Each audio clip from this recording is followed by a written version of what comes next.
It is a great honor and privilege to have this opportunity to address you on the occasion of the New Times dinner.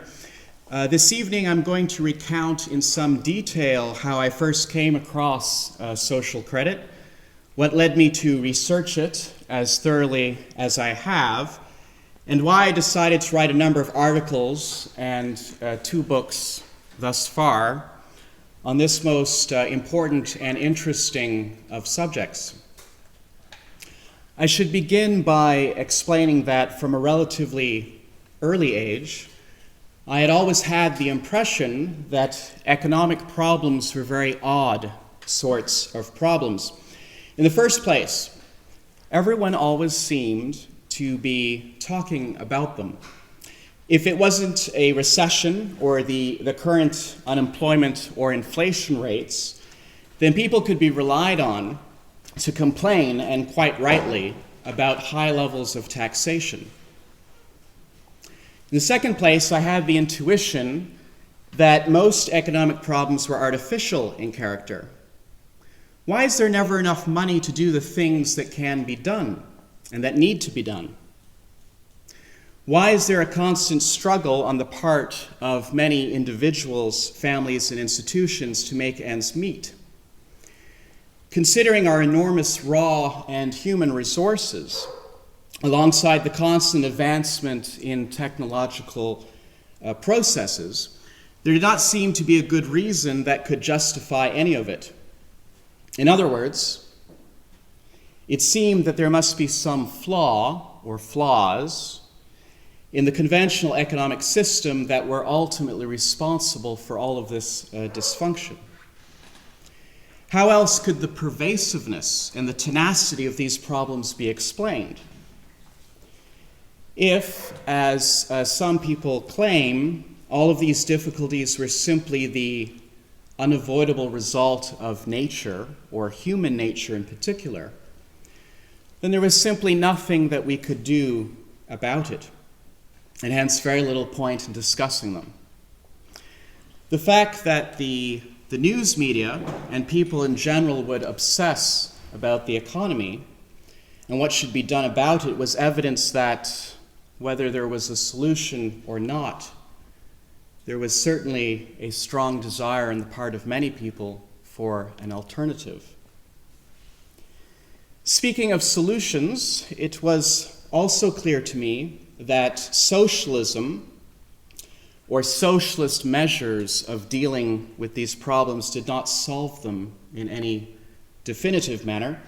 Socialism may have attenuated the struggle for economic survival for some people, but others often ended up feeling a lot more constrained in their day-to-day activities, with less economic and indeed less political freedom. For some strange reason, my family and I always seem to end up in the latter of these 2 categories. Whoever it was that was benefiting the most from government intervention in the economy, it certainly wasn't us. Indeed, in many ways, it seemed that we were only being burdened. So I realized fairly early on that neither the traditional status quo, that is to say capitalism so-called, nor the usually recommended remedy of socialism were satisfactory. And I felt, once again quite instinctively, that there must be a more rational option when it comes to organizing economic life. One day in early 2002, when I was home from school, I was doing my doctoral studies in Liechtenstein at the time, we received in the regular post an off-print of the Michael Journal. In Canada, we have a Catholic group based in the province of Quebec called Les Pèlerins de Saint-Michel, the Pilgrims of St. Michael. And the PSM is a social credit organization that was founded many decades ago by a French immigrant to Canada, Louis Evan. And from time to time, the Pilgrims used to do mass mailings across the country. And as a matter of fact, January or February 2002 was not the first time that we had received something from them, but it was the first time that I decided to sit down and to carefully read and reread what they had to say. The article on the front page was written by Alain Pilote, and it was entitled, "It is urgent to put an end to the scandal of poverty in the world." You can find that article online, and it contained quotes from various popes and a brief introduction to the social credit ideas of Major C.H. Douglas. So I read that article and the other articles very carefully. And while I can't say that I had a perfect understanding of social credit after having studied them, they were enough to convince me that the core of the economic problem is indeed financial in nature, and that all of the artificiality and irrationality of economics that had struck me had to do with the financial system. I was also convinced that the social credit proposals, especially the dividend, would make it possible for the economy to do what it is supposed to do, which is to serve the well-being of the people by giving them easy access to the goods and services that they require if they are to survive and flourish. I should also explain that my interest in social credit was not a mere theoretical curiosity. It was quite practical, or as a philosopher, I might say, as existential. One of the reasons that I was so open to the social credit message had to do with the fact that, as I mentioned, I was a student at the time. And so I had first-hand experience of having a lot of things that I needed to do or wanted to do, but never having enough money with which to do these things. And I'm not talking about anything extravagant, just the expenses associated with day-to-day living. I had first-hand experience of being subjected to severe financial constraints on my ability to consume and produce. So for this reason, I was quite motivated to look for solutions. When I returned to school for the spring semester of 2002, I wrote a paper that dealt with the moral question of usury and also with social credit. And I presented that paper to what we called the Common Seminar. That was a weekly meeting involving all the professors and students of the academy. I naively thought that many people would be shocked to learn that the banks, in fact, create the bulk of the money supply.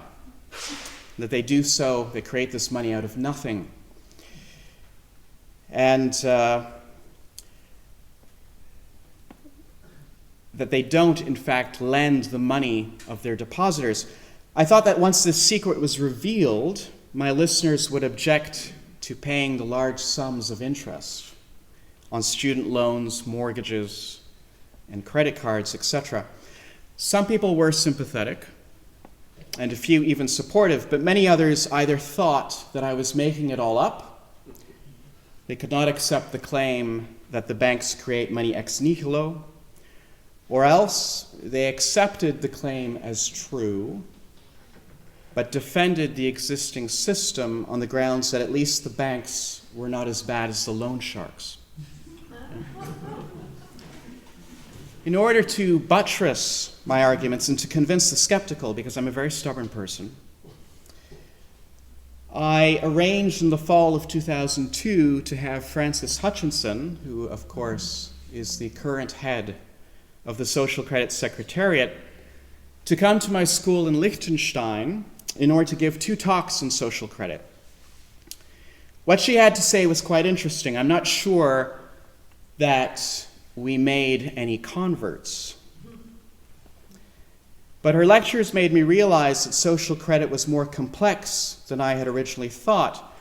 There were so many other aspects, important aspects, just in terms of the economics of social credit, that it was going to take a very long time and much study if I was to arrive at a more complete and comprehensive picture.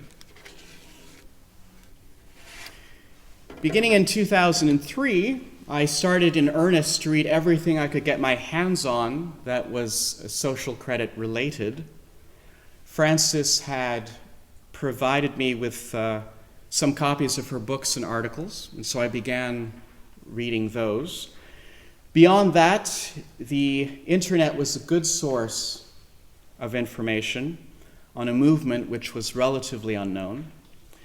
One of the websites that was particularly helpful to me was the online library of the Australian League of Rights. Your website provided and still provides a large number of articles and books that C.H. Douglas had written but are out of print. So I thank you for that. By making such information available, you just never know what seeds you are planting and how many people you may be helping. Even if it may seem at times that the writings of Douglas and other social creditors are not having the sort of impact that they deserve. The League's website and other social credit websites also gave me access to the writings of Douglas's chief collaborators, people like Jeffrey Dobbs, Brian Monahan, Tudor Jones, and of course, Eric Butler. Each one of these authors helped me to broaden and to deepen my understanding. However, being a very scientifically minded person and also a perfectionist, I still had questions after reading all of this material, not so much about the underlying philosophy or policy of social credit, which was pretty clear and which I readily embraced, but more about the technical side of the doctrine. For example, how was the dividend to be financed? What would happen to private banks in a social credit economy?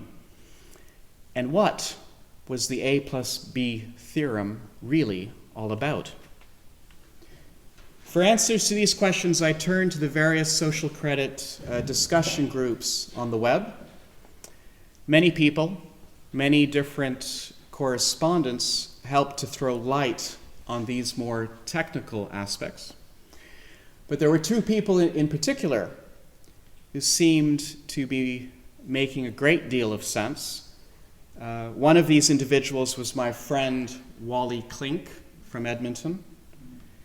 And the other person who I thought made a great deal of sense was Victor Bridger, who was from Queensland.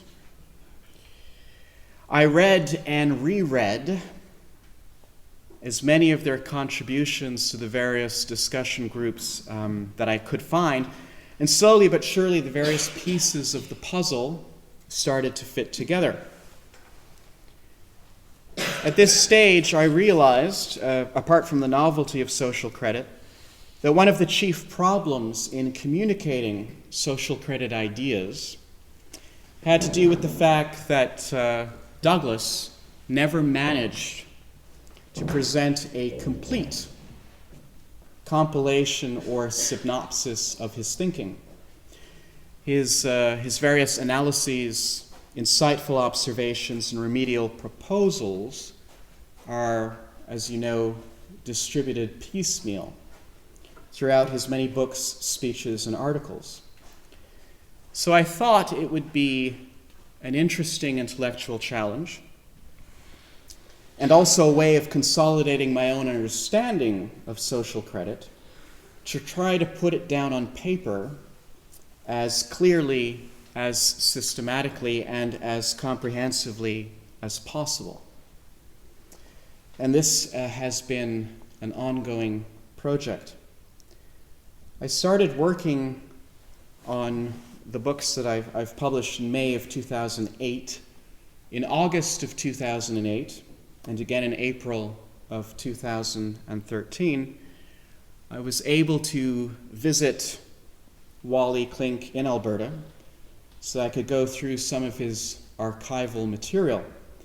Not all of it, because there is an enormous amount. There are many things that I still have not been able to read. Was also able at that time to visit the Provincial Legislative Library, the Provincial Archives, and the University of Alberta Library.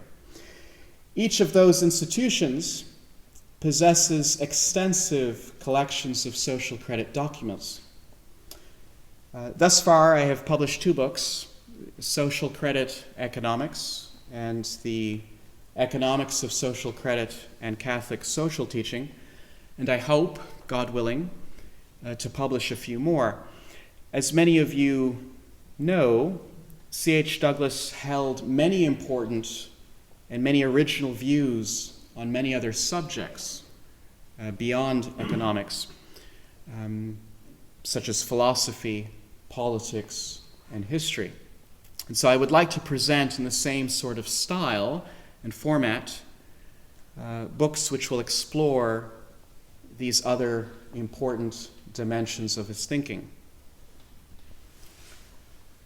Allow me to re-emphasize in conclusion the very great relevance of social credit for our contemporary society. Although it may sound like an exaggeration, I have become convinced, duly convinced, that the social credit ideas of Major Douglas are still, after so many decades, the single most important set of ideas if we are to salvage civilization, and especially Western or European civilization. There isn't a single societal problem, not a single symptom of social decline that is not in some way connected with what Douglas discovered. And yet, how many people living today know little or nothing about C.H. Douglas and social credit?